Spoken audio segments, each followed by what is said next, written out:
Morning arrived quietly, not with sirens, not with screams, but with light.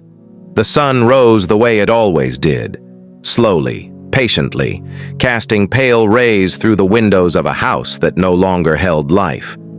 Inside, the man moved through his routine with disturbing normalcy. He stepped into the bathroom, turned on the shower, let the water run. Steam filled the room, fogging the mirror. When he wiped it clean, his reflection stared back at him. There were no tears, no shaking hands, no visible cracks. Only a man looking at himself as if nothing significant had happened. Later, investigators would say this moment disturbed them more than anything else, because remorse doesn't always scream. Sometimes, it doesn't show up at all. At work, the absence was noticed quickly. He was never late, never unreachable. But that morning, his phone went straight to voicemail.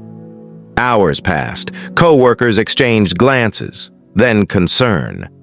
By midday, someone made the call. A welfare check. Police arrived expecting something simple. A medical emergency, perhaps. A man who overslept. A phone left charging. What they did not expect was silence so thick it felt intentional. The front door was locked. No forced entry.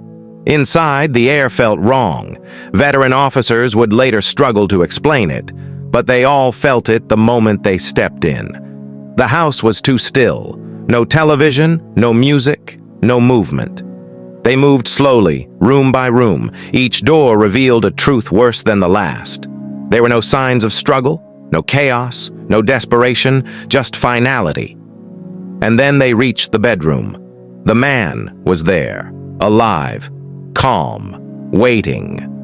When officers spoke to him, he didn't flinch, didn't ask questions, didn't pretend confusion. He stood up slowly and followed instructions, as if this moment had been rehearsed, as if everything had already played out exactly as he expected. There was no attempt to flee, no breakdown. One officer would later say, "It felt like he had been finished long before we arrived." In the interrogation room, the silence returned. This time it sat between him and the detectives. They waited. Eventually he spoke. His voice was flat, controlled. When asked why, he paused. Not to find words, but to choose them carefully. Then he said something that froze the room. "I thought it was the only way to make it stop. Not anger, not hatred, pressure, failure, exposure." To him, this wasn't violence, it was escape. Experts would later explain that this type of crime belongs to a specific category: family annihilation. These killers don't act in a moment of blind rage. They plan, they detach, they rewrite reality. In their minds, the family becomes an extension of themselves.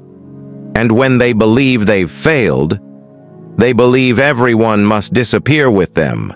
It's not about cruelty, it's about control. One detail haunted investigators more than any other. After everything was done, he went back to bed and slept. Psychologists explained that to him the pressure was finally gone. No future to fear, no bills to pay, no expectations left to fail. Sleep wasn't avoidance, it was relief. In court, he showed the same emptiness. Photographs were displayed, names were spoken, lives were described in detail. He didn't look away. The jury returned a guilty verdict. The sentence ensured he would never walk free again. But justice doesn't restore silence to sound, or absence to presence. This case leaves behind a question that lingers long after the courtroom empties. How many families look just like this one? Quiet homes, smiling photos, no visible signs of danger. How many people carry unbearable pressure in silence? And how many believe asking for help is worse than disappearing entirely?